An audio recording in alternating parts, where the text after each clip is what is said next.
விழுப்புரம், கள்ளக்குறிச்சி, திருவண்ணாமலை ஆகிய மாவட்டங்களில் இருக்கின்ற சட்டப்பேரவை தொகுதிகளுக்கு தமிழக வாழ்வுரிமை கட்சியின் தலைமையிலான தமிழர் வாழ்வுரிமை கூட்டமைப்பின் வேட்பாளர்களை அறிமுகம் செய்கின்ற இந்த நிகழ்வில் இங்கு அந்தந்த தொகுதியினுடைய வேட்பாளர்களோடு வருகின்றிருக்கின்ற தமிழக வாழ்வுரிமை கட்சியின்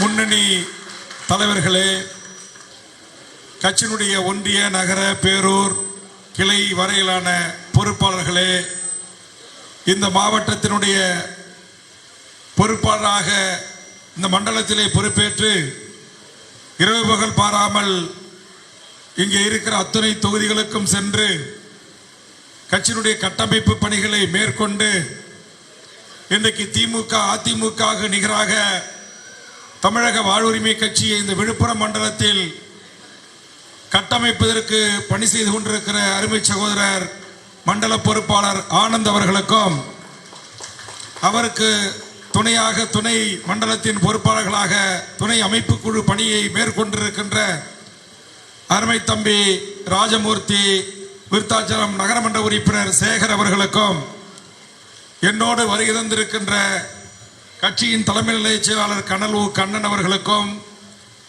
இந்த நிகழ்ச்சியில் தமிழக வாழ்வுரிமை கட்சியின் கொள்கைகளை, கடந்து வந்த போராட்டங்களை பட்டி தொட்டி எல்லாம் தமிழ்நாடு முழுவதும் சென்று பேசி வருகின்ற தம்பி மாரிமுத்து அவர்களே, தமிழக வாழ்வுரிமை கட்சியின் செய்திகளை, கட்சியின் நடவடிக்கைகளை பத்திரிகை ஊடகங்களில் பேசுவதற்கான பொறுப்பை ஏற்றிருக்கின்ற தமிழக வாழ்வுரிமை கட்சியின் செய்தி தொடர்பாளர்களில் மிகச்சிறப்பாக பணி செய்து வருகின்ற அருமை தம்பி திருவண்ணாமலை கண்ணதாசன் அவர்களே, இங்கே வருகின்றிருக்கின்ற அனைத்து என் தாய் தமிழ் உறவுகளே, எனது அருமை விழுப்புரம் மாவட்டத்துடைய ஊடக நண்பர்களே, பத்திரிகையாளர்களே, சமூக வலைதளத்தின் நண்பர்களே, உங்கள் அனைவருக்கும் என்னுடைய நெஞ்சார்ந்த நன்றியை தெரிவித்து, தமிழக வாழ்வுரிமை கட்சி தொடங்கப்பட்ட காலத்தில் இது பண்டூட்டி கட்சி என்றார்கள், கடலூர் மாவட்டத்து கட்சி என்றார்கள், அதற்கு பிறகு பக்கத்தில் இருக்கிற அரியலூர் பெரம்பலூர் மாவட்ட கட்சி என்றார்கள், அதற்கு பிறகு விழுப்புரம் மாவட்டம் கட்சி என்றார்கள்.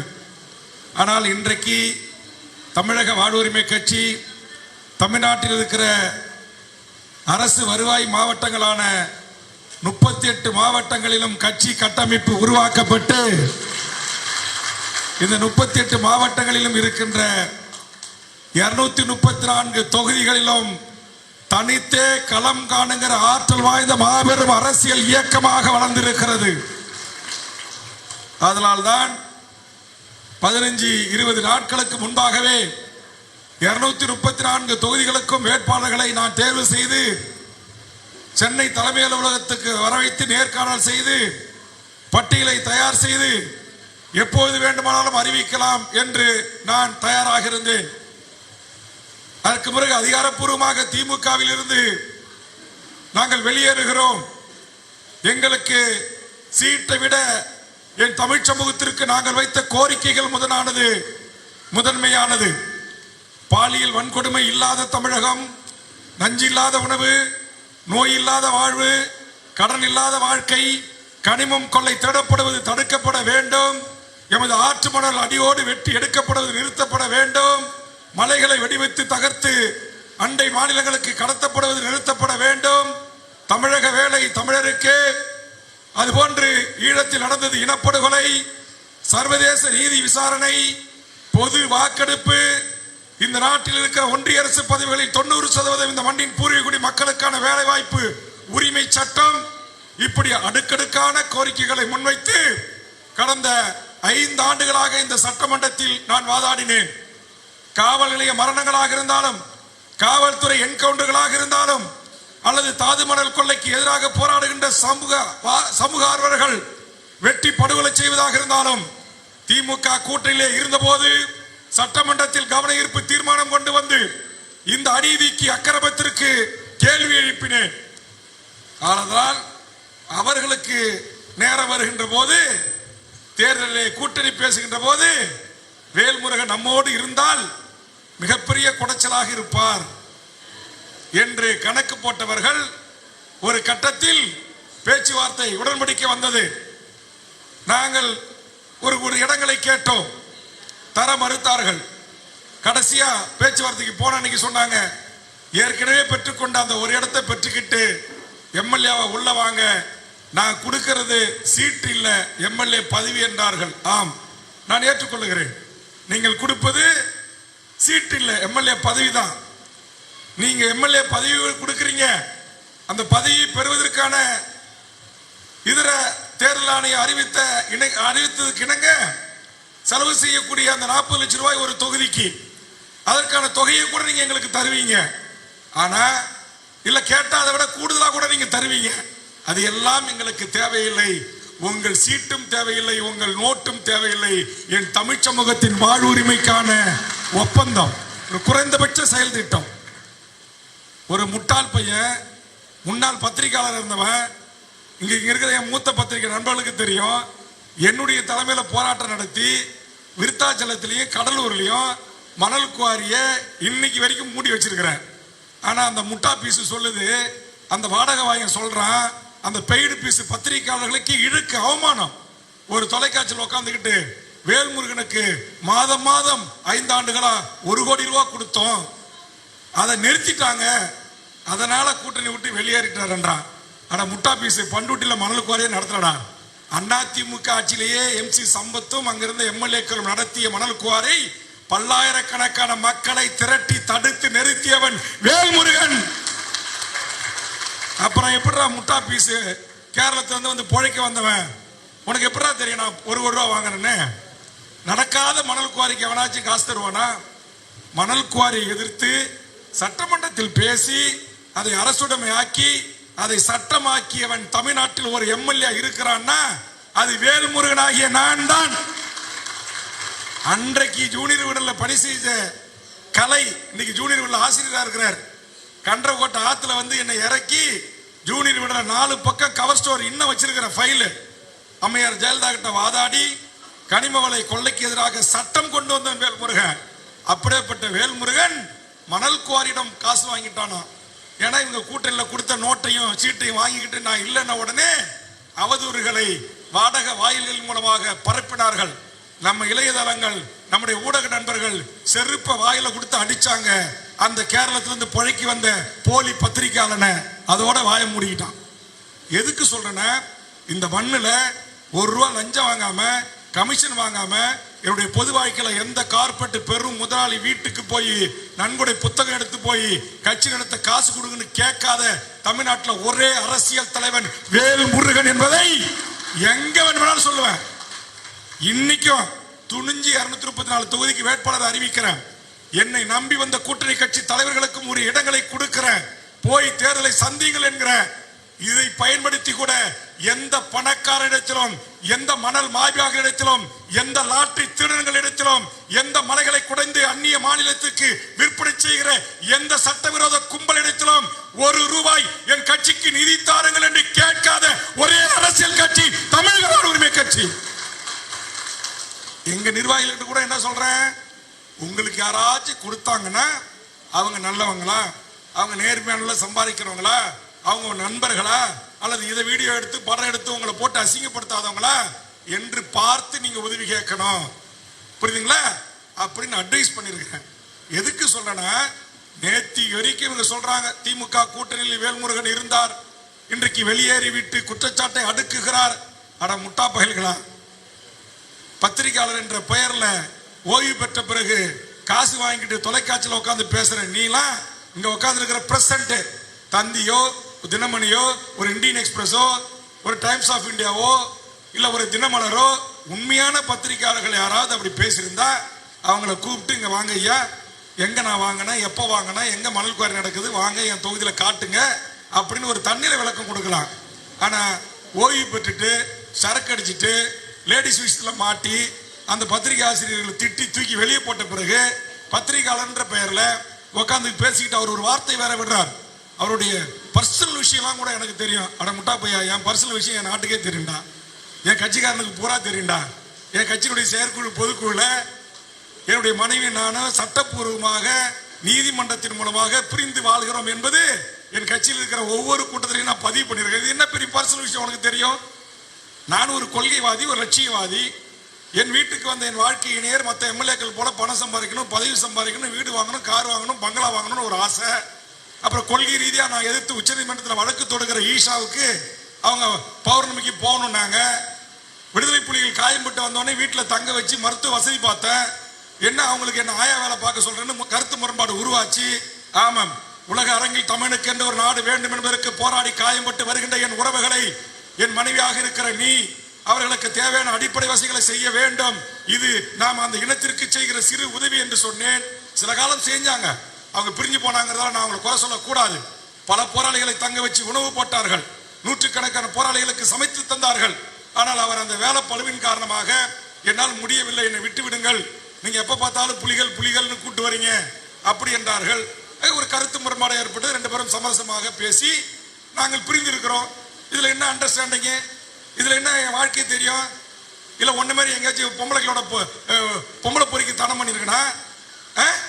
நான் தமிழ்நாடு விடுதலை படல, எம்எல்ஏ மூவ்மெண்ட்ல எந்த நேரத்திலும் என் உயிரை இந்த மண்ணின் விடுதலைக்காக தியாகம் செய்கிற தோழர் தமிழரசன் கட்டி எழுப்பிய தமிழ்நாடு விடுதலை படையின் ஆதரவாளராக பணி செய்தேன். அதற்கு ஆதரவாளராக நான் மாறிய பிறகுதான் குள்ளஞ்சாவடி காவல் நிலைய தாக்குதல், சிதம்பரம் பத்மணி தாக்குதல், முத்தாண்டிக்குப்பம் வசந்தாவ கற்பழிப்புக்கான தாக்குதலுக்கு வந்த லெனின் சின்னத்தம்பி இறந்து போனார்கள். என்னுடைய தலைமையில் வழிகாட்டுதலோடு அன்றைக்கு இலங்கை தூதரகம் தகர்க்கப்பட்ட வழக்கை நான் சந்தித்தேன். கீ பிராஞ்ச் அன்னைக்கு டிஐஜியாக இருந்த திலகவதிக்கு தெரியும், எஸ்பியாக இருந்து ஓய்வு பெற்ற டிஜிபி ராமானுஜனுக்கு வேல்முருகன் யார் என்று தெரியும். சவால் உடன் இந்த விழுப்புரத்தில் மூத்த பத்திரிகையாளரை வைத்துக் கொண்டு எவனாவது ஒரே ஒருவன், என் நண்பர்கள், நான் வளர வேண்டும் என்று நினைக்கக்கூடிய என்னுடைய உறவுகள், என் கட்சி தொண்டர்களுடைய பங்களிப்போடு தான் இந்த கட்சியை நடத்துறனை தவிர எந்த பணக்கார மயிராண்டிக்கிட்டையும் போய் வேல்முருகன் நின்னது இல்லடா. சவால் விட்டு சொல்றேன், நிரூபிங்க. பொது வாக்கிலே விலகிறேன். ஒருத்தன் எனக்கு நண்பரை கொடுக்குறான்னா அதற்கு முன்பு அவன் எனக்கு நண்பனா இருப்பான். நட்புக்கு உள்ளவனாக, விசுவாசம் உள்ளவனாக, துரோகம் செய்யாதவனாக அவனை நான் ஆய்ந்து அறிந்த பிறகுதான் அவனை என் கட்சிக்கோ எனக்கோ கொடுக்கிற உதவியை கூட நான் பெற்றுக்கொள்வேன். ஆனா அப்படிப்பட்ட என்ன அவதூறுகளின் மூலமாக தனிமைப்படுத்த நினைச்சிங்க. ஆனால் என் தமிழ் சமூகம் என்ன தெரியுமா செஞ்சது? வேல்முருகா, நீ எதுக்கு அண்ணா அறிவாலயத்தில் போய் நிக்கிற? நீ எதுக்கு திமுக அலுவலகத்துக்கு போற? நீ எதுக்கு அதிமுக அலுவலகத்துக்கு போற? நீயே பல கட்சி தலைவர்கள் உன்னை தேடி உன் அலுவலகத்துக்கு வருகின்ற அளவுக்கு தகுதியான தலைவன் என்று என் தமிழ் சமூகம் ஒரு கட்சி ரெண்டு கட்சி இல்ல, தமிழ்நாட்டில் பதிவு செய்யப்பட்ட அரசியல் கட்சிகள் மட்டும் சின்னத்தை பெற்ற கட்சிகள் உள்பட 40 கட்சியினுடைய தலைவர்கள் என்னுடைய திருவள்ளுவர் இல்லத்திற்கு வருகை தந்து என்னோடு பேச்சுவார்த்தை நடத்தி, நான் கொடுக்கல, அவங்கள கூட்ட உட்கார வச்சு 234 தொகுதி இருக்கு, உங்களுக்கு கட்சி கட்டமைப்பு எவ்வளவு இருக்கு? இப்ப திப்பு சுல்தான் கட்சி வந்திருக்கு, நம்முடைய அவர் திப்பு சுல்தானுடைய வாரிசு, கட்சி இல்லாத தனி கட்சி, அவரும் வந்திருக்கிறார் வழக்கறிஞர். அவரு திப்பு சுல்தானுடைய ஒரு பேரன் வழி வம்சத்தை சேர்ந்தவர். 2 பேரும் வந்தாங்க. இவ்வளவுதான் இருக்குது, இதுல எந்த தொகுதி உங்களுக்கு வேணும் அதை நீங்களே எடுத்துக்கங்க, நான் கொடுக்கிறேன் அப்படின்னு.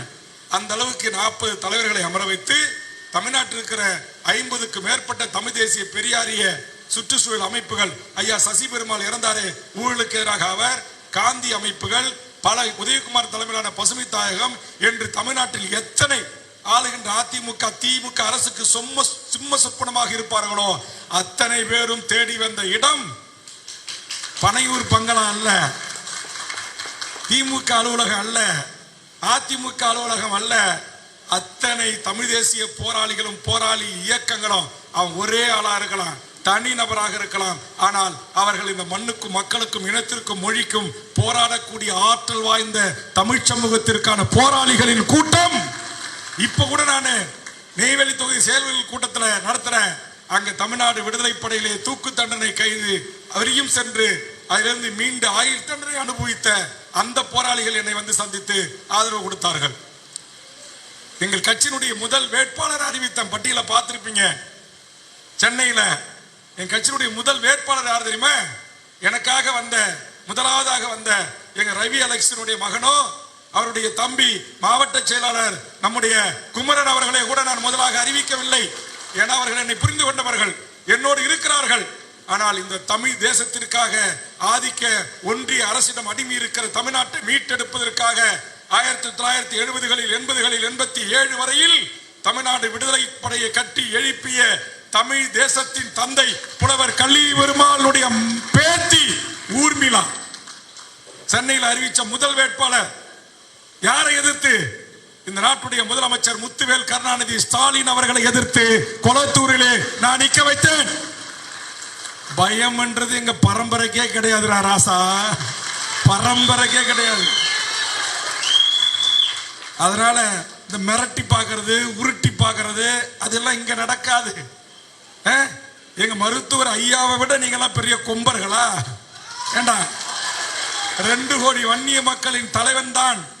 நான் கண்ணசைத்தால் வடதமிழ்நாடு இயங்கும், நான் கண்ணசைத்தால் வடதமிழ்நாடு விழிக்கும் என்று சொல்லி ஒரு மிகப்பெரிய இயக்கத்தை கட்டியமைச்ச அந்த தலைவனை எதிர்த்து பாட்டாளி மக்கள் கட்சியிலிருந்து வெளியேறிய எண்ணற்ற ஆளுமைகள், அது தமிழ் பாமக கண்ட தீரனாக இருக்கலாம், மக்கள் நல உரிமை கழகம் கண்ட பெருமுடைய பண்டூட்டியாராக பங்காளி பண்டூட்டியாராக இருக்கலாம், பூத்தா இளங்கோவனுடைய வன்னியர் வாழ்வுரிமை கட்சியாக இருக்கலாம், பூத்தா அருள்மொழியுடைய கட்சியாக இருக்கலாம், CN ராமனுடைய பாட்டாளி கட்சியாக இருக்கலாம், AK நடராஜனுடைய ட்ரிபிள்ஸ் கட்சியாக இருக்கலாம்.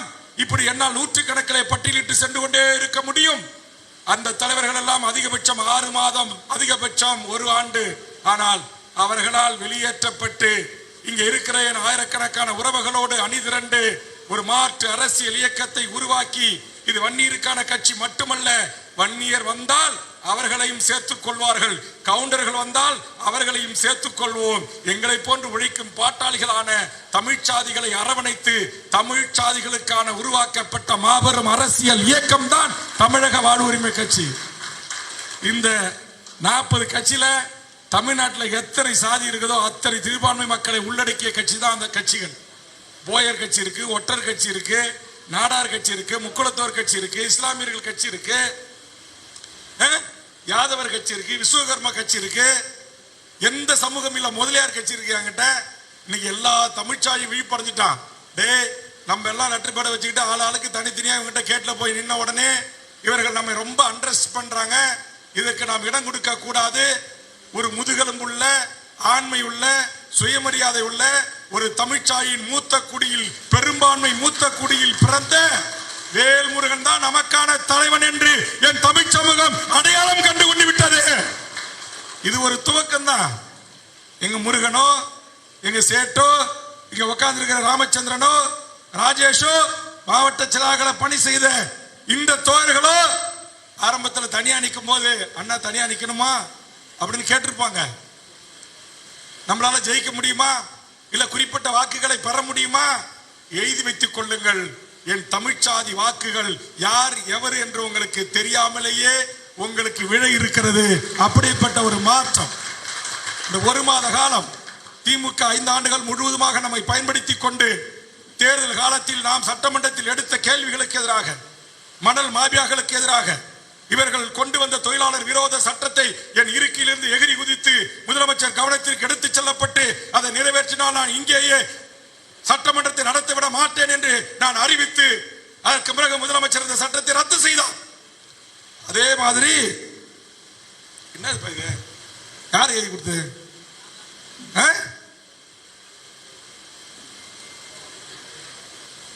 அதனால இதுதான் நீ பேசுறது நானே கேட்டு வந்துட்டேன். அதை எழுதி வேற கொடுக்கணுமா? அதனால அவரு தீனா ஒண்ணு எழுதி கொடுத்திருக்காரு. என்ன இங்க இது தமிழ்நாட்டிலே கல்வியில பின்தங்கிய மாவட்டமா, அதுக்கு காரணத்தை வேற எழுதி கொடுக்கிறாரு. கல்வி அமைச்சராக இருந்தவன் 2 பேரும் நம்பூருக்காரன் தான், ஆனா எங்க மாவட்டம் பின்தங்கிய மாவட்டம்ன்றாரு. வேற என்ன நடக்கும்? உங்க மந்திரி தானே நான் ஏஞ்சி கேட்டேன், தொகுதிக்கு ஒரு கலைக்கல்லூரி கொடுங்கன்னு. உங்க மாண்புமிகு பொன்முடி தான் சொன்னாரு. சும்மா உட்காரு. உன்ன காலேஜ் விழுப்புரத்துல வந்து படிக்க மாட்டாங்களா? விருத்தாசத்துல போய் படிக்க மாட்டாங்களா? சிவமுத்துல காலேஜ் இருக்கு படிக்க மாட்டாங்களா? கடலூர்ல காலேஜ் இருக்கு படிக்க மாட்டாங்களா? உனக்கு பண்ருட்டில காலேஜ் கேக்குதா? அந்த நக்கலுக்கு தான் இன்னைக்கு குந்த வச்சு உட்கார்ந்து இருக்கிற பொன்முடி அவர்களே. தர்மம் தலை காக்கும். என்னுடைய வாழ்க்கையில, என்னுடைய வரலாற்றில எனக்கு துரோகம் செய்தவனும் எனக்கு துரோகம் செய்ய நினைத்தவனும் வாழ்ந்ததாக வரலாறு இல்லை. என்னுடைய 40 ஆண்டுகால அரசியல் பொது வாழ்வில் கூடவே இருந்து எனக்கு தேரோட்டியாக வந்து இன்றைக்கு இந்த கட்சியினுடைய ஒரு மிகப்பெரிய தலைவராக, மண்டலத்தின் செயலாளராக உயர்ந்திருக்கிற என் தம்பி அருமை சகோதரர் ஆனந்துக்கு தெரியும். இந்த மாதிரி மந்திரிமாருங்க, எம்எல்ஏக்கள் இல்ல கட்சியில் இருந்தவங்க சில பேர் என் கூடவே இருந்துட்டு நடிச்சுட்டு துரோகம் பண்ணானா, நெருக்கமா கார்ல பயணிக்கும் போது ஆனந்த கூட்டு, ஆனந்த் இப்படி பண்ணிட்டான், எனக்கு ரொம்ப கஷ்டமா இருக்கு, அவனை வழக்குல இருந்து மீட்டேன், கொலை வழக்குல இருந்து காப்பாத்தினேன், இப்படி துரோகம் பண்ணிட்டான் அப்படின்னு நான் சொன்னேன்னா சில மாதங்கள்லயே அவன் செத்து போயிடுவாங்க இயற்கையா. நான் இன்னும் பட்டியல் தரேன். எங்க தந்தி ரிப்போர்ட்டர் வந்திருக்காரு, மூத்த பத்திரிகையாளர். என்னுடைய 40 ஆண்டுகால வரலாற்றுல அப்படி யாரெல்லாம் காணாம போனான்னு ஒரு பட்டியலை என்கிட்ட இருக்கு, உங்களுக்கு தரேன். நீங்க கிராஸ் செக் பண்ணுங்க. ஏன்னா நான் நேர்மையானவன், நான் உண்மையானவன், என் மண்ணை நேசிக்கிறேன், என் மக்களை நேசிக்கிறேன், என் மொழியை நேசிக்கிறேன். இப்ப கூட இந்த ஒரு சீட்டை வாங்கிக்கிட்டு இந்த ஒரு சீட்டுக்குன்னு ஒரு தேர்தல் செலவுக்குன்னு ஒரு தொகை கொடுப்பாங்க. அது என் பத்திரிகை நண்பர்களுக்கு தெரியும். இன்னைக்கு ஆளுங்கட்சி ஒரு இடத்துல எத்தனை சிஏ செலவு பண்றாங்கன்னு. சிஏ தேர்தல் ஆணையம் இருந்தா பதிவு பண்ணிக்கங்க, நான் இல்லைங்க, ஆளுங்கட்சி. அப்ப அத்தனை சிஏ என் வீட்டுக்கு வந்திருக்கும். சரியா சார்? அப்ப அத்தனை சிஏ வாங்கி உள்ள வச்சுட்டு பேருக்கு 2 நாள் ஓட்டு கேட்டு நாம என் முந்திரி தோப்புல படுத்து தூங்கிருக்கலாம்.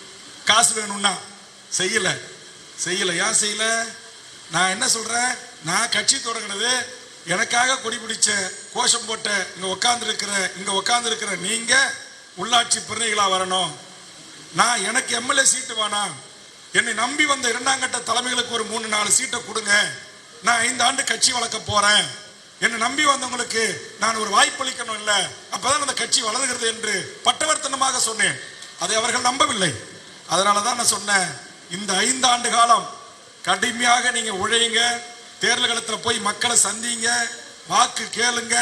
மக்கள் அளிக்கிற அந்த வாக்கு எதிர்காலத்தில் இவங்க வீட்டுக்கெல்லாம் நம்ம போனோம் இல்ல, இவங்க அண்ணா அறிவாலயம், அனைத்து இந்திய அண்ணா திராவிட முன்னேற்ற கழக அலுவலகத்துக்கு போனோம் இல்ல, கோயம்பேட்டில் அமர்ந்திருக்கிற ஐயன் திருவள்ளுவருடைய பெயரில் இயங்குகின்ற தமிழக வாழ்வுரிமை கட்சியின் தலைமை அலுவலகத்துக்கு இவர்களை வர வைக்கக்கூடிய வகையில் நம்முடைய நடவடிக்கை இருக்கணும். இப்பயே வந்துட்டாங்க, இப்ப நம்ம உறவுகள் எல்லாம் வந்துட்டாங்க, அடுத்தது அவங்களும் வருவாங்க, கவலைப்படாதீங்க.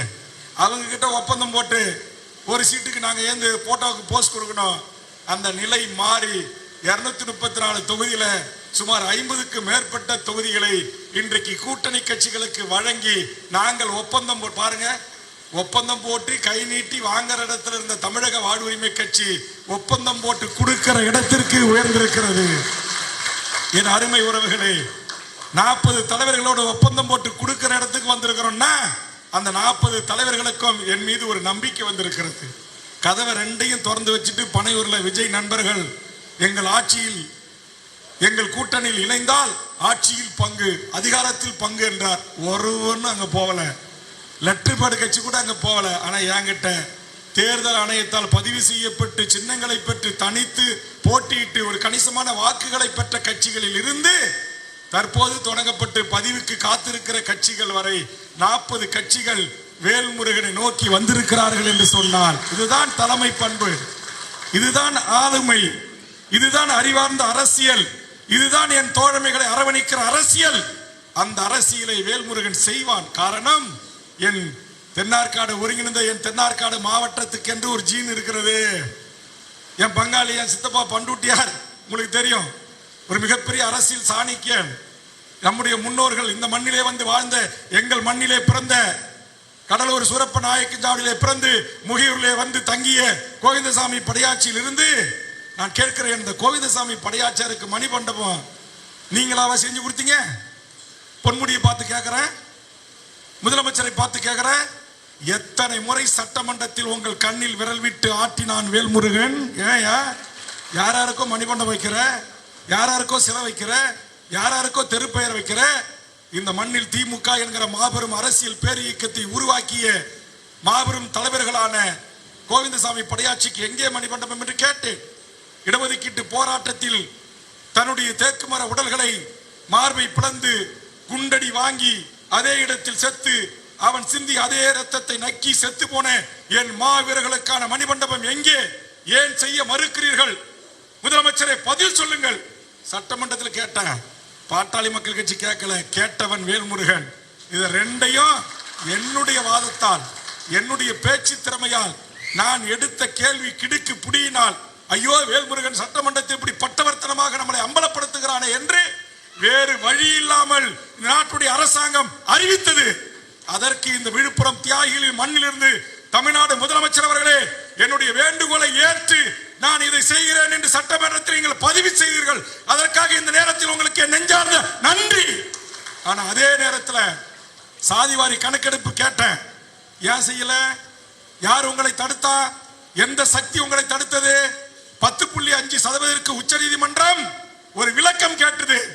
அந்த விளக்கத்தை ஏற்படுத்தி தாருங்கள், ஒரு சர்வே எடுங்கள் என்று நாங்கள் சொன்னோம். எடுத்தீங்களா? இங்க உட்கார்ந்து இருக்கிற அத்தனை சாதிகளுக்கும் அவரவர்களின் எண்ணிக்கைக்கு ஏற்றவாறு கல்வி, வேலை வாய்ப்பு, உரிமை வழங்குவதிலே உங்களை யார் தடுத்தா? எந்த சக்தி தடுத்தது? என் கேள்விக்கு முதலமைச்சரால் பதில் சொல்ல முடியுமா? எந்த அமைச்சர்களாவது பதில் சொல்ல முடியுமா? திமுக, ஆம், திமுகவின் மறைந்த தலைவர் கலைஞர் அவர்கள் 108 சாதிகளுக்கு இடஒதுக்கீடு கொடுத்தார். இதே விழுப்புரம் மண்ணில் இதே கோவிந்தசாமி படையாச்சியருடைய மகன் ஏஜி சம்பத் அவர்களை அழைத்து ஒரு பெரிய சிம்மாசனத்தை கொண்டு வந்து கலைஞர் அவர்களுக்கு போட்டு அமர வைத்து சமூக நீதி காத்த தலைவர் கலைஞர் என்று எங்க ஐயா போட்ட மஞ்சள் சால்விய சாவர வரைக்கும் போட்டிருந்தார் உங்க அப்பா. உண்மையா இல்லையா? அப்படி சமூக நீதி வழி வந்த அரசுன்னு சொல்றீங்களே, ஏன் இங்க இருக்கிற எல்லா ஜாதிகளுக்கும் அவர்கள் தலைகளை எண்ணி சாதிவாரி கணக்கெடுப்பு நடத்தி அந்தந்த சமூகங்களுக்கு உரிய இடஒதுக்கீட்டை தந்து அந்த மக்களை கல்வி வேலை வாய்ப்பில் உயர்த்துவதை யார் தடுத்தது? யார் தடுத்தது? உங்களை இயக்கிற RSS சங் பரிவார கும்பல்கள் தடுத்தது. நான் பகிரங்கமாக குற்றம் சாட்டுகிறேன். அதனால சட்டமன்றத்துக்கு உள்ளே இருந்து வேல்முருகன் கொடுக்கிற கொடைச்சலை தாங்கிக் கொள்ள முடியாமல் மீண்டும் வெற்றி பெற்று உள்ளே வந்தால், அதுவும் கூடுதலோடு இடங்களோடு வந்தால், தமிழக வேலை தமிழக சட்டம் ஏற்றுன்னு சொல்லுவான், ஒன்றிய அரசு பதவிகளிலே 90% கேட்பா, ஈழத்தில் நடந்த இனப்படுகொலைக்கு தீர்மானம் நிறைவேற்றும் சொல்லுவா. அப்ப வேல்முருகனை நம்மால் எதிர்கொள்ள முடியாது. என் நீண்ட நாள் இஸ்லாமிய சிறைவாசிகளை விடுதலை செய். ஒரே எம்எல்ஏ தான், இஸ்லாமிய பறக்காத வேல்முருகன் என்று பெயரை தாங்கிய நான் தான் ஒவ்வொரு கூட்டத்தொடரிலும் நீண்ட நாள் இஸ்லாமிய சிறைவாசிகளை விடுதலை செய்யுங்கள் முதலமைச்சரே, யார் உங்களை தடுக்கிறார் என்று கேட்ட ஒருவன் வேல்முருகன் என்பது.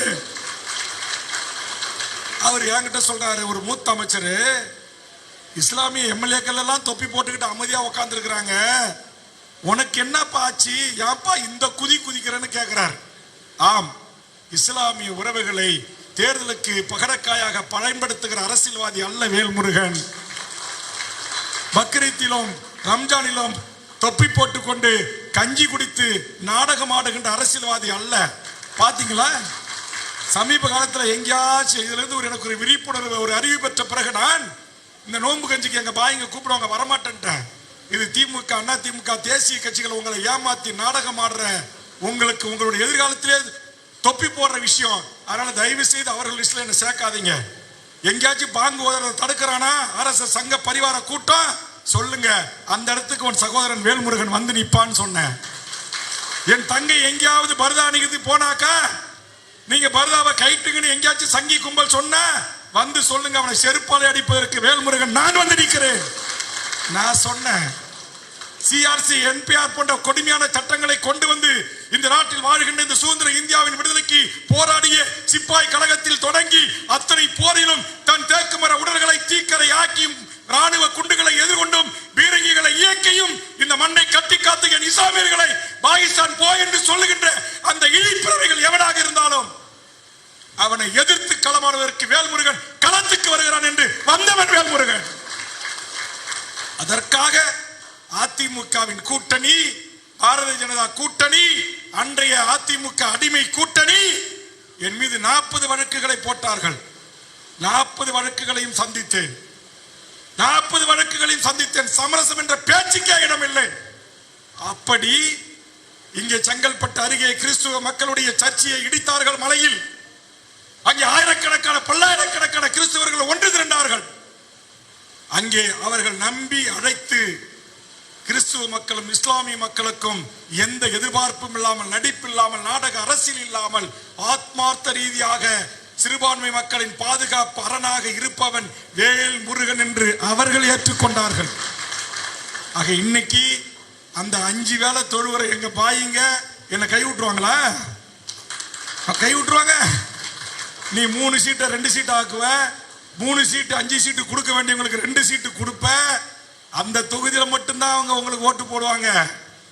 சூடு சொரணையும் மானமும் உள்ள உண்மையிலேயே அல்லாவை ஏற்றுக்கொள்ளக்கூடிய என் தமிழ் சமூகத்தின் பிள்ளைகளாக, அண்ணனாக, தம்பியாக யாருக்காக எல்லாம் நான் நின்றோனோ, யாருக்காக எல்லாம் நான் போராடினோ, யாரெல்லாம் உண்மையிலாகவே 5 வேளை தொழுகை செய்து ஒரு மதச்சார்பற்ற மக்கள் அரசு இங்க வேண்டும் என்று உங்களுக்காக போராடினார்களோ அவர்களை அனைவரையும் இந்த தேர்தல் உடன்படிக்கையில் நீங்க காட்டிய தண்ணி, அவங்களுக்கு எப்படி தண்ணி காட்டினீங்க?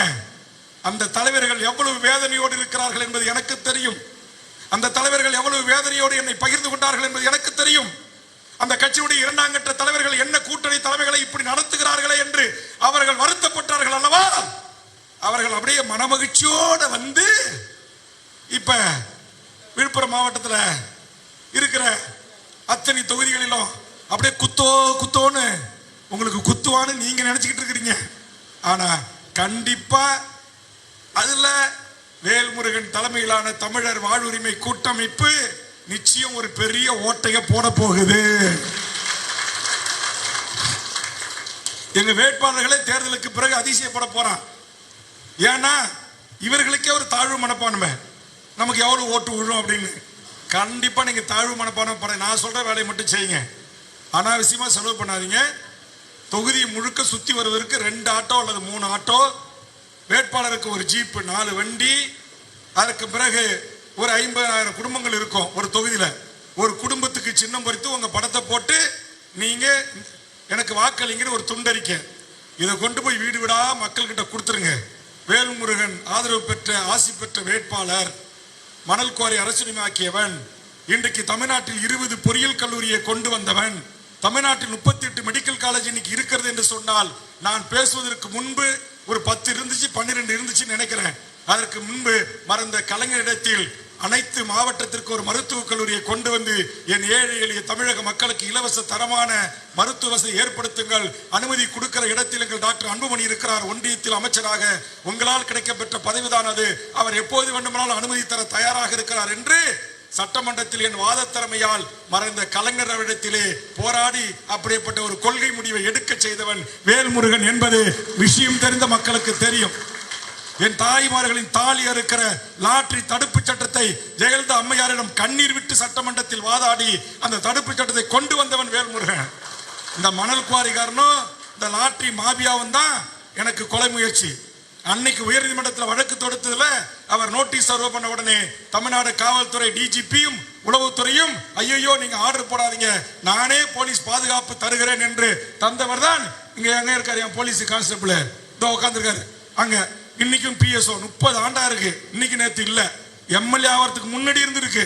எதற்கு நான் சொல்லுகிறேன் என்று சொன்னால், இந்த நாட்டில் 1 2 நீங்க மார்த்தட்டி சொல்றீங்களே, அந்த திட்டத்துக்கெல்லாம் சட்டமன்றத்தில் ஆலோசனை சொன்ன வேல்முருகன் தெரியுமா? இன்னைக்கு அம்மையார் ஜெயலலிதா கொண்டு வந்த மழைநீர் சேகரிப்பு திட்டம், உலக யுத்தம் என்று ஒன்று வரும். அதனால் மாண்புமிகு அம்மையார் அவர்களே, உத்தரப்பிரதேசத்தில் ஒரு சிங்கு என்பவர் 120க்கு மேற்பட்ட அணைகளை கட்டி சாதித்திருக்கிறார். நிலத்தடி நீர்மட்டம் உயர்ந்திருக்கிறது. அதனால் தயவு செய்து நீங்கள் மழைநீர் சேகரிப்பு திட்டத்தை வீடுகளிலும் அரசு அலுவலகங்களிலும் கட்டாயப்படுத்துங்கள் என்று வாதாடி மறைந்த முதலமைச்சர் அம்மையார் அவர்களை ஏற்க செய்தது என் பங்கு இருக்கிறது. ஒண்ணு மறுக்க முடியுமா? வாங்க, 2000 பக்கம் சட்டமன்ற குறிப்பு வச்சிருக்கேன், அப்படியே ஆதாரத்தோடு எடுத்து வீசுறேன். ஒரே ஒரு ஆளை என்கிட்ட அனுப்புங்க, வாங்க. இந்த நாட்டில் இருக்கிற அத்தனை பிரச்சனைகளுக்கும் மக்களுடைய வாழ்வுரிமை சிக்கல்களுக்கும் அடுக்கடுக்கான கேள்விகளை கேட்டவன், அடுக்கடுக்கான ஆலோசனைகளை முன்வைத்தவன். இந்த நாட்டின் கனிம கொள்ளைக்கு மட்டுமல்ல, அத்தனை பிரச்சனை, தொடாத பிரச்சனையா இல்ல, 1000 விஷயங்கள் என்னால பட்டியலிட முடியும். அப்படி என்னோட நேரடியாக வாதிடுவதற்கு பயந்து கொண்டு நான் கேட்கிற கேள்விகளுக்கு பதில் சொல்வதற்கு துணிவில்லாமல் என் பங்காளி துறைமுருகனை விட்டு எனக்கு பதில் சொல்ல சொல்றீங்க. அவர் சொல்றார், அந்தியூர்ல பவானி சாகர்ல நீங்க காவேரியுடைய உபரி நீரை வீணாக்காமல் விவசாயிகளுக்கு பயன்படுத்துவதற்கு அரசு ஆவணம் செய்யுமா என்று எழுச்சி கேள்வி கேட்கிறேன். செய்ய முடியும் முடியாதுன்னு பதில் சொல்லணும். அதை விட்டுட்டு துரைமுருகன் சொல்றார், வேல்முருகன் நீ எந்த தொகுதி, அவருடைய உடல் மொழி, நீ எந்த தொகுதி, நீ எதுக்கு அந்தியூருக்கு கேட்கிற, பவானிக்கு கேட்கிறன்றார். இங்க பத்திரிகை நண்பர்கள் இருக்கிறாங்க. ஒரு சட்டமன்ற உறுப்பினர் என்பவன் ஒட்டுமொத்த தமிழ்நாட்டில் இருக்கிற 234 தொகுதிகளிலே எந்த பிரச்சனைகளை வேண்டுமானாலும் எந்த ஊரை குறித்தும் எந்த தொகுதியை குறித்தும் பேசுகிற உரிமை பெற்றவன். அந்த பதவியின் பெயரே மெம்பர் ஆஃப் லெஜிஸ்லேட்டிவ் அசம்பிளி. ஒரு தொகுதியிலிருந்து தேர்வு செய்யப்படுகிறோம். அந்த தொகுதி மக்களா, அந்த தொகுதியை தாண்டி பேசக்கூடாதுன்னு எந்த சட்டங்களும் இல்லை. இது அவை முன்னவருக்கு தெரியும். ஆனா அவரு மாண்புமிகு முதலமைச்சருடைய மனத்தை குளிர செய்வதற்கு, மகிழ்விப்பதற்கு என்னை களங்கப்படுத்த முயற்சி செய்தார். ஆனால் அவர் அவமானப்பட்டு போனார். அவை முன்னவர் அவர்களே, 9 முறை தமிழக சட்டமன்றத்தில் இடம்பெற்றிருக்கிற அண்ணன் துரைமுருகன் அவர்களே, உங்களுக்கு தெரியாதா? வேல்முருகனுக்கு தெரிந்தது உங்களுக்கு தெரியாதா? சட்டம். ஒரு மெம்பர் ஆஃப் லெஜிஸ்லேட்டிவ் அசம்பிளி என்பவன் தமிழ்நாட்டில் இருக்கிற 7 கோடி மக்களுடைய பிரச்சனைகளும் உலகம் முழுவதும் வாழ்கின்ற தமிழர்கள் பிரச்சனையும், ஏன் இந்திய நாட்டில் பிரிதொரு மாநிலத்தில் ஏதாவது சம்பவங்கள் ஏற்பட்டால் அதை சுட்டிக்காட்டி அதுபோன்று தமிழ்நாட்டில் நடக்கக்கூடாது என்று ஆலோசனைகளை வழங்குவதற்கான எல்லா உரிமையும் பெற்றதுதான் இந்த அவை என்று அவர் மூஞ்சில பெரிய கறி எடுத்து பூசன. அப்படியே தலை இப்படி போச்சு. பார்க்கவே இல்லையே. துரைமுருகன் அவர்களே, உங்களுக்குத்தான் உடல் மொழியால் கிண்டல் செய்ய தெரியுமா? நானும் உங்ககிட்ட இருந்து தயாரான ஆளுதான், அதனால வேண்டாம். அப்புறம் பார்த்து நம்ம சிவசங்கர், தமிழ்நாடு அரசு போக்குவரத்து கழகம் இருந்துச்சு, ஏங்க அதை தூக்குனீங்கன்னு கேட்டா அதுக்கு விளக்கம் சொல்றார். நாளைக்கு அரசு மருத்துவமனைகளை தமிழ்நாடு அரசு வைக்க சொல்லுவீங்க, காலேஜில் தமிழ்நாடு அரசு வைக்க சொல்லுவீங்க. எங்க இருந்துச்சோ அதை வைங்கன்னு தான் சொன்னோம். அதுக்கு அவரை விட்டு பதில் சொல்ல சொல்றீங்க. நீங்க அமெரிக்கா விட்டு பதில் சொல்ல சொல்லுவீங்க நாளைக்கு, எனக்கு தெரியும். அப்புறம் ராஜேந்திரன், சேல ராஜேந்திரன் யாரெல்லாம் படையாச்சிக்கு ஜோடி போட்டு விடுறது. அந்த அரசியல் எல்லாம் கலைஞரோடு முடிந்து விட்டது. மாண்புமிகு முத்துவேல் கருணாநிதி ஸ்டாலின் அவர்களே, நீங்கள் ஒரு கண்ணியமான அரசியலை செய்வீர்கள் என்று நான் நம்புகிறேன். இன்றமும் நம்புகிறேன்.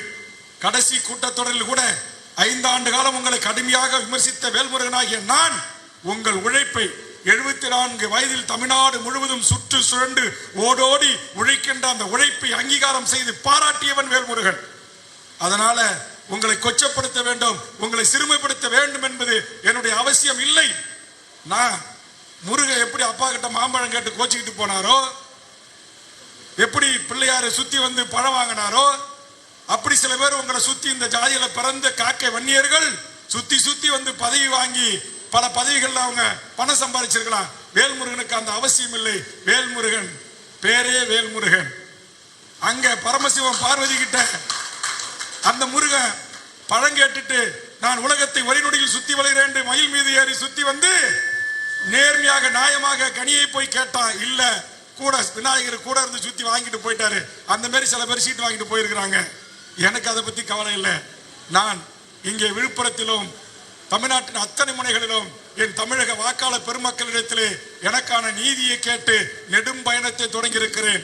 என் அருமை தமிழக வாழ்வுரிமை கட்சியின் உறவுகளே, இந்த நெடும் பயணத்தில் எனக்கு தோள் கொடுத்து துணை நின்று வீதி வீதியாக சென்று வீடு வீடாக சென்று கேமரா சின்னத்தில் தமிழக வாழ்வுரிமை கட்சி நடத்திய போராட்டங்களுக்கு, சட்டமன்றத்தில் சமரசமற்றி எமது குரலுக்கு தமிழ்நாடு முழுவதும் மக்களை அணிதிரட்டி ஆயிரக்கணக்கான போராட்டங்களை நடத்தியிருக்கிறேன். எனதருமை பத்திரிகை ஊடக நண்பர்களுக்கு, என்னுடைய உதவியாளர் எழில் அத்தனை புத்தகங்களும் கொடுங்க. ஒரு முறை என் பத்திரிகை நண்பர்கள் நாங்கள் நடத்திய போராட்டங்களை தொகுப்பு இருக்கு பாருங்க. தமிழ்நாட்டில் ஒரே ஒரு கட்சி எங்களுக்கு நிகரா அப்படி போராட்டம் நடத்திருக்கு அப்படின்னு நிரூபிச்சிருங்க.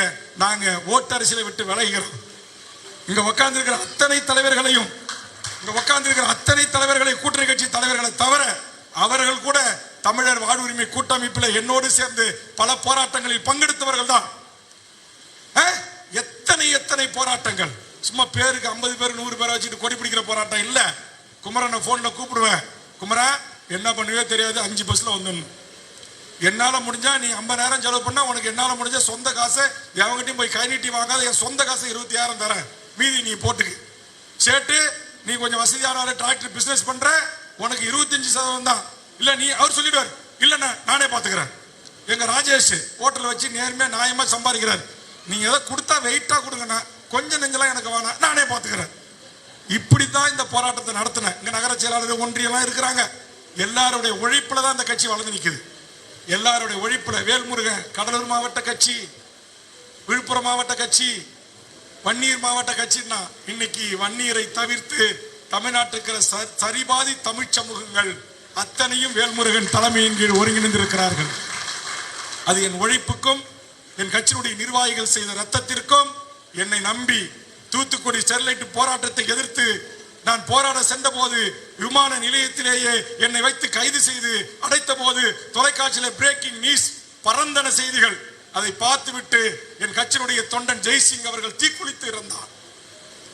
அஸ்கர் அலி ஒரு இஸ்லாமிய சகோதரன் என் போர்க்குணத்தையும் போராட்ட குணத்தையும் பேஸ்புக்கில் முகநூலில் பார்த்து எனக்கு கமெண்ட்ஸ் இட்டு கொண்டிருந்தான். ஏதோ ஒரு மூலையில் அவனை ஒரு முறை கூட நான் நேரடியாக பார்த்ததே இல்லை. அவன் எனக்காக தீக்குளித்து செத்தான். என் தமிழ்நாட்டை சேர்ந்த திருவண்ணாமலை, விழுப்புரம், தருமபுரி, வேலூர் போன்ற மாவட்டங்களை சேர்ந்த சாதாரண உடல் உழைப்பு தொழிலாளிகள் ஆந்திரா மாநிலத்துக்கு பிழைக்க சென்றவர்களை பிடித்து கட்டி வைத்து செம்பரம் கடத்த வந்தார்கள் என்று சுட்டு படுகொலை செய்தார்கள். 20க்கும் மேற்பட்டவர்களை. ஆயிரக்கணக்கான மக்களை திரட்டி கவர்னர் மாளிகையை முற்றுகையிட்ட போது இரும்பு பைப்பிலே கொடியை தூக்கி வந்த என் கொடி வீரன் வினோத் அந்த மின்சார கம்பியிலே மெட்ரோ ரயில் மின்சார தடத்திலே பட்டு துடிதுடிக்க சுருண்டு விழுந்தான். தூக்கி எடுத்துக்கொண்டு ஸ்டாலினி மருத்துவமனைக்கு சென்றேன். 24 மணி நேரம் போராடி பார்த்தேன், காப்பாற்ற முடியவில்லை, செத்து போனான். அந்த மூவர்கள் செய்த அந்த தியாகம் அவருடைய ஆத்மா வேல்முருகனை வழி நடத்துகிறது. அந்த போராளிகளை நெஞ்சில் சுமந்து என் உலக தமிழ் இனத்தின் ஒற்றை முகவரி மேதக வேலுப்பிள்ளை பிரபாகரன் என்கிற மகத்தான தலைவனை என் இதயத்தில் சுமந்து என் முன்னத்தி ஏறான ஐயா கலியபெருமாளையும் தோழர் தமிழரசனையும் என் நெஞ்சில் சுமந்து இவர்கள் கண்ட கனவுகளை தனிநாடு என்கிற கனவை தவிர்த்து ஒரு முற்று முதலுமான அதிகாரம் பெற்ற ஒரு தமிழ்நாடாக பண அச்சடிப்பு, ராணுவம், பாதுகாப்பு, வெளிவிவகாரத்துறை இவற்றையெல்லாம் ஒன்றிய அரசு வைத்துக் கொள்ளுங்கள். கல்வி உள்ளிட்ட சுகாதாரம் உள்ளிட்ட ஏனைய அத்தனை அதிகாரங்களும் மக்களால் தேர்ந்தெடுக்கப்பட்ட மாநில அரசின் கைகளுக்கு வேண்டும் என்கிற ஒரு முழக்கத்தை முன்வைத்து எதிர்காலத்தில் தமிழ் தேசிய அமைப்புகளோடு, பெரியாரிய இயக்கங்களோடு, இந்த மண்ணில் சுற்றுச்சூழலுக்காக போராடுகின்ற போராளிகளோடு, இயற்கை வளங்கள், காடு வளம், கனிம வளம் அத்தனையும் காக்கப்பட வேண்டும் என்று சொல்லுகின்ற சக்திகளோடு அணி சேர்ந்து ஒரு மாற்று அரசியலை என்னுடைய தலைமையில் இந்த மண்ணில் படைப்பேன். மாற்று அரசியல் இந்த மண்ணில் படைப்பேன்.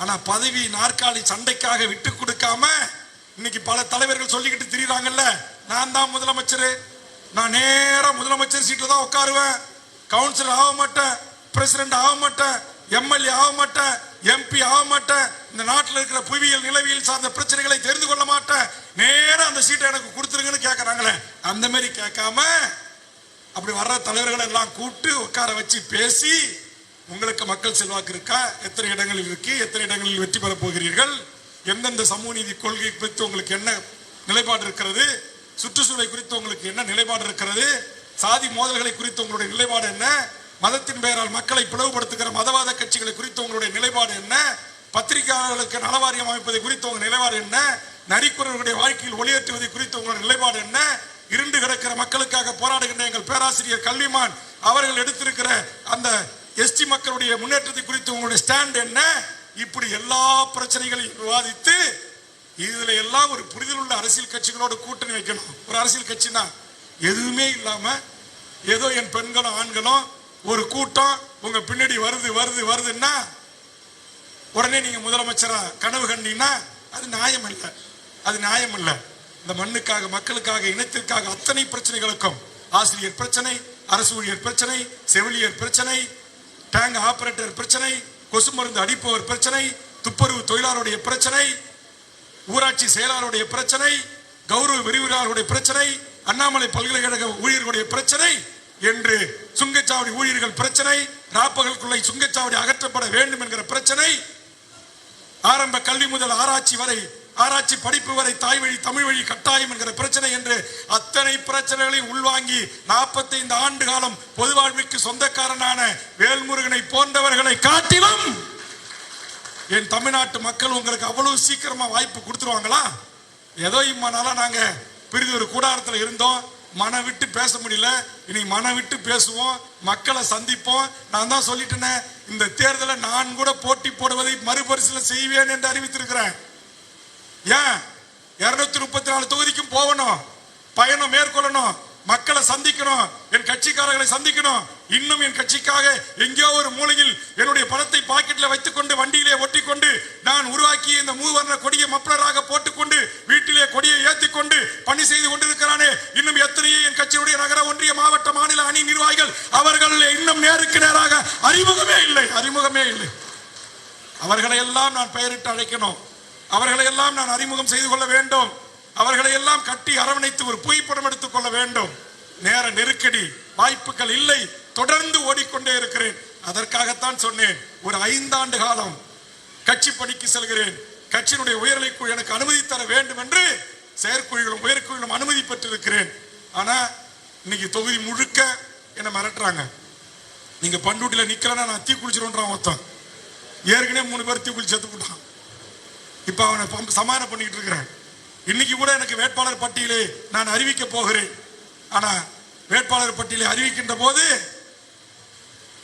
பண்டூட்டி மட்டும் அறிவிக்கலாமா வாங்கலாமான்னு யோசனையில் இருக்கிறேன். ஏன்னா ஏதாச்சும் நடந்துட போது இன்னும் சில பேரை கூட்டு பேசி கன்வின்ஸ் பண்ண வேண்டியதா இருக்கு. அப்படி ஒரு வெறித்தனமான அன்பு, ஒரு வெறித்தனமான பாசம் என் மீது வைத்திருக்கிற அந்த இளைய தலைமுறைக்கு நிச்சயமாக எந்த பாதிப்பும் ஏற்படாதவன் உணர்ச்சி வயப்பட்டவனா இருக்கிறான். அப்படியே டென்ஷன். எங்க குமரனே எடுத்துங்க, ஏதாச்சும் ஒன்று சொன்ன என்னன்னா நீங்க இப்படிதான் சொல்லிட்டு இருக்கீங்க, ஷார்ட் டெம்பர். அது இந்த ரத்தத்துக்கே ஊறியது, ஒன்றும் பண்ண முடியாது. கொஞ்சம் மற்றவங்கள மாதிரி கொஞ்சம் விட்டு கொடுத்து கொஞ்சம் அட்ஜஸ்ட் பண்ணி கொஞ்சம் அப்படி இப்படி வளைஞ்சி நெளிஞ்சு போயிருந்தா இன்னைக்கு இங்கே உட்காந்துருக்கிற பல பேர் சேர்மனா, எம்எல்ஏவா, எம்பியா, ஏன் நான் கூட மந்திரி ஆயிருக்கலாம். ஆனால் திமுக போயிருந்தாலும் ஆயிருக்கலாம், திமுகவில் போயிருந்தாலும் ஆயிருக்கலாம். நம்ம போய் சேகர் பாபு மாரி குனிய முடியுமா? சேகர் பாபு பேரி வீட்டம்மாவுக்கு செருப்படுத்து போட முடியுமா? நான் யார்? நான் ராஜராஜ சோழனுடைய நேரடி வாரிசு, சோழ பரம்பரையில் உதித்தவன். இன்றைக்கும் என் புலியூர் என்கிற வேங்கையூர் ஆரணி குடில் ராஜராஜ சோழனையும் ராஜேந்திர சோழனுடைய எச்சங்களை இன்றைக்கும் எங்கள் கிராமத்தில் பட்டையும் என் முன்னோர்களுக்கு எழுதி வழங்கப்பட்டிருக்கிறது. தென்னவர் ராயர் என்கிற ராயல் என்கிற சோழ பரம்பரையின் வாரிசு. பதவிக்காக பணத்திற்காக எவன் காலிலும் மண்டியிட்டு வாழாது மானத்தோடு போரிட்டு வாழும் மாவீரன் பிரபாகரனின் வழி வந்தவன். அப்படிப்பட்ட கூட்டம் தான் என்கிட்ட இருக்கு. இங்க நான் தான் அப்படின்னா இங்க 2 பேரும் கூட்டணி கட்சியில் வந்து உட்காந்துருக்காங்க. இவங்க சாதாரண ஆளா? எங்களுடைய வேறு நாச்சியார் படை நடத்திய போது ஹைதராபாத்தினுடைய இருந்து படையை கொண்டு வந்து திண்டுக்கல்லிலே முகாமிட்டு ஆங்கில படைகளை ஓட ஓட விரட்டி அடித்த மாவீரன் சுப்பு சுல்தானுடைய வாரிசுகளாக அவர்களின் பெயரில் கட்சி நடத்துபவர்கள் என்னோடு இணைந்திருக்கிறார்கள்.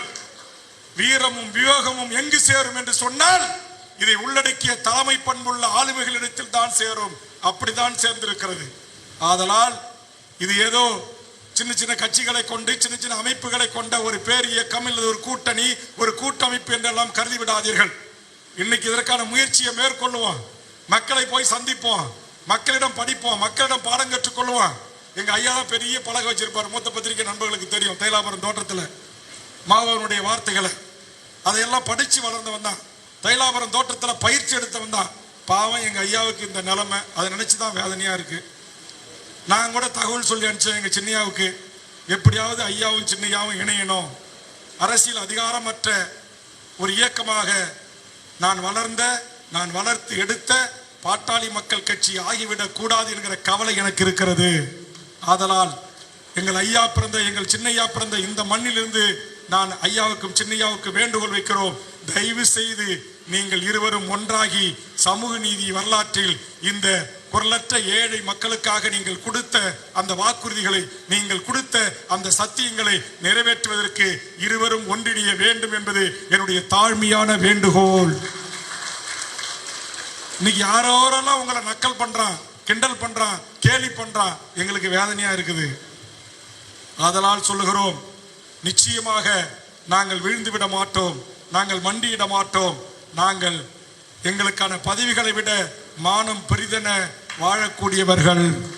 மண்டியிடாத மானத்திற்கு சொந்தக்காரனான உலகத்தின் 20 நாட்டு படைகள் எதிர்த்து நின்ற போதும் கடைசி நிமிடம் வரையும் களத்தில் போராடிய என் உலக தமிழர்களின் ஒற்றை முகவரி மேதகு வேவண்ணா பிரபாகரன் என்கிற மகத்தான தலைவனை தலைவராக ஏற்றுக்கொண்டவர்கள் நாங்கள்.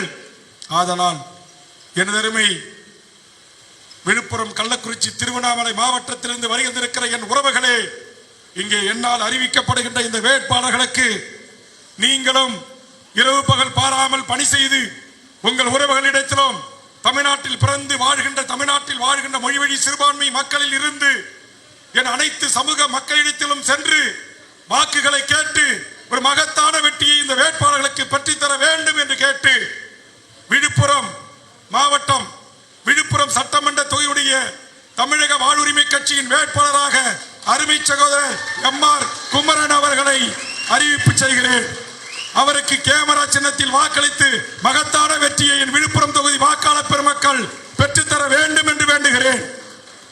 அடுத்து கட்சி தொடங்கிய காலத்திலிருந்து தலித் சமூகத்தில் பிறந்து என்னோடு பயணித்து வருகின்ற திரு தலித் சக்திவேல் அவர்கள் வானூர் தனி தொகுதியுடைய வேட்பாளராக அறிமுகம் செய்கிறேன். திண்டிவனம் தனி தொகுதியுடைய வேட்பாளராக திப்பு சுல்தான் பேரவையின் மாநில வழக்கறிஞர் பிரிவு தலைவர் திரு வாஞ்சிநாதன் அவர்களை அறிவிப்பு செய்கிறேன். மயிலம் தொகுதியுடைய வேட்பாளராக அருமை செயல் வீரன் ஆனந்த பாபு அவர்களை அறிமுகம் செய்கிறேன். செஞ்சி மறுமலர்ச்சி திராவிட முன்னேற்ற கழகத்தில் உழைத்த பெரியாரிய அம்பேத்கரிய காரல் மார்க்ஸ் தமிழ் தேசிய சிந்தனைகளை உள்ளடக்கிய அருமை அண்ணன் செஞ்சி ராஜநாயகம் அவர்களை வேட்பாளராக அறிவிப்பு செய்கிறேன். விக்கிரவாண்டி விவசாய குடும்பத்தில் பிறந்து உழைத்து முன்னேறிய உழைப்பாளி தொழிலதிபராக வளர்ந்திருக்கிற அருமை தம்பி சேட் அவர்களை அறிவிப்பு செய்கிறேன். ஒரு ஒன்றிய செயலாக பணியாற்றினால் ஒரு சட்டமன்ற தேர்தலில் வேட்பாளராக அறிவிப்பு கிடைக்கும் என்று தளராத நம்பிக்கையிலே வேட்பாளராக இடம்பெற்றிருக்கிற திருக்கோவிலூர் வேட்பாளர் அருமை தம்பி தமிழ்ச்செல்வன் அவர்களை அறிமுகம் செய்கிறேன். கள்ளக்குறிச்சி தனி தொகுதியில் சிறப்பான களப்பணியை மேற்கொண்டு வருகிற அருமை தம்பி முருகன் அவர்களை அறிமுகம் செய்கிறேன்.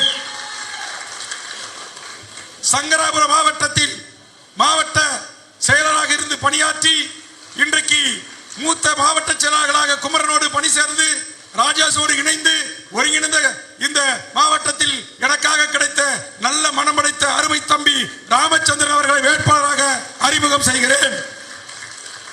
ஒடுக்கப்பட்ட மக்கள் சமூகத்தில் பிறந்து தமிழ் தேசிய தலைவர் மேதகு பிரபாகரையும் தமிழ் தேசியத்தின் உயிர் மூச்சாக நினைத்து நாம் தமிழ் கட்சியில் பயணித்து அதிலிருந்து வெளியேறி என்னோடு இணைந்து பணியாற்றி வருகிற அருமை தம்பி சங்கத்தமிழன் அவர்களை வேட்பாளராக அறிமுகம் செய்கிறேன். சாதாரண விவசாய குடியில் பிறந்து ஒரு சமூகத்திற்கு மட்டும் உணவகம் என்கிற ஓட்டல் செய்கின்ற தொழில் சொந்தம் என்பதை அடைத்து நொறுக்கி ஒரு ஓட்டலை உருவாக்கி 2 ஓட்டலாக மாற்றி 3 ஓட்டல்களுக்கு சொந்தக்காராக உயர்ந்திருக்கிற ராஜேஷ் அவர்களை உளுந்தூர்பேட்டை வேட்பாளராக அறிமுகம் செய்கிறேன். திருவண்ணாமலை எங்களுடைய 38 மாவட்டத்தில் ஒன்னே ஒன்னு கண்ணே கண்ணு என்னுடைய அருமை தங்கை மல்லி வினோத் அவர்களை வேட்பாளராக களம் காண களத்திற்கு அனுப்புகிறேன். செங்கம் தனி சமீபத்தில் தமிழக வாழ்வுரிமை கட்சியில் இணைந்து மிகச்சிறப்பான களப்பணிகளை மேற்கொண்டு வருகிற கிறிஸ்டோபர் ராஜ் மாலதி அவர்களை வேட்பாளராக அறிமுகம் செய்கிறேன். சமீபத்தில் பாட்டாளி மக்கள் கட்சியின் மாவட்ட செயலாளராக பணியாற்றி தமிழக வாழ்வுரிமை கட்சியில் இணைந்து 2000க்கு மேற்பட்ட தம்பிமார்களை கட்சியில் இணைத்து கீழ்பண்ணாத்தூர் வேட்பாளராக பணி செய்ய அவருக்கு வாய்ப்பை வழங்குகிறேன். கலசப்பாக்கம் சிறந்த செயல் வீரர் தமிழக வாழ்வுரிமை கட்சியினுடைய பொறுப்பாளர் சரவணன் அவர்களை அறிவிப்பு செய்கிறேன். போலூர் தேசிய முஸ்லிம் மறுமலர்ச்சி கட்சியினுடைய மாநில தலைவர் RS சையத் முகரான் அவர்கள் இவர் ஆற்காடு நவாப்புடைய வம்ச வழியைச் சேர்ந்த ஒருவர் என்பதிலே பெருமை கொள்கிறது தமிழக வாழ்வுரிமை கட்சி. ஆரணியில் அருமை தம்பி செயல் வீரன் கார்த்திக் அவர்களோடு ஒப்புதலோடு திரு சுரேஷ் அவர்களை வேட்பாளராக அறிமுகம் செய்கிறேன். செயல் வீரனை அடுத்து செய்யாறு தொகுதியுடைய வேட்பாளராக அருமை சகோதரர் செயல் வீரர் பழனி அவர்களை அறிமுகம் செய்கிறேன்.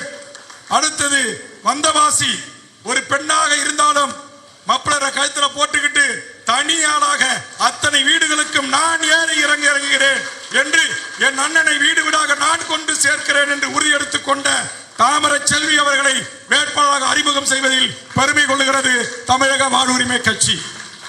ஆக இந்த அத்தனை வேட்பாளர்களையும் நீங்க தமிழ்நாட்டு மக்கள், இந்த 3 மாவட்டத்துடைய வாக்காளர் பெருமக்கள் இவர்களுக்கான அங்கீகாரத்தை தர வேண்டியதும், இவர்களை சட்டமன்ற உறுப்பினராக நாளை தமிழக சட்டமன்றத்தில் பணியாற்றுவதற்கும் உலகத்திலே மிக சக்தி வாய்ந்த வாக்குரிமை என்கிற இந்த ஆயுதத்தை நீங்கள் பயன்படுத்த வேண்டும்.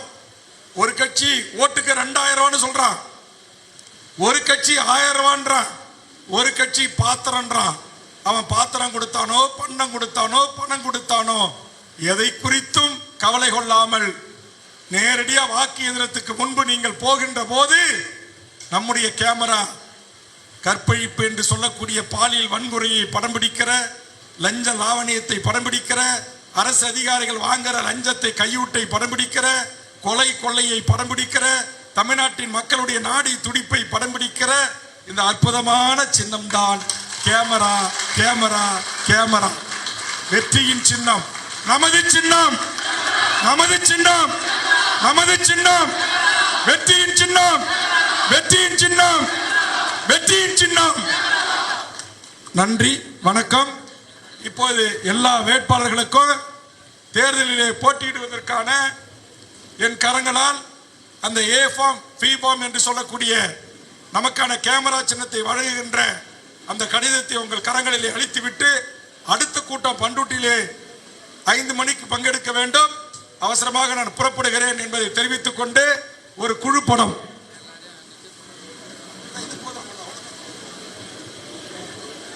எல்லா வேட்பாளர்களும் முன்னாடி வந்து, பின்னாடி யாரு இருக்காங்க முன்னாடி வாங்க. எல்லா வேட்பாளர் நெருக்கி நில்லுங்க, வரிசையா நின்று. மற்றவங்களாம் போங்கப்பா, மற்றவங்களாம் யாரும் நிக்காதீங்க.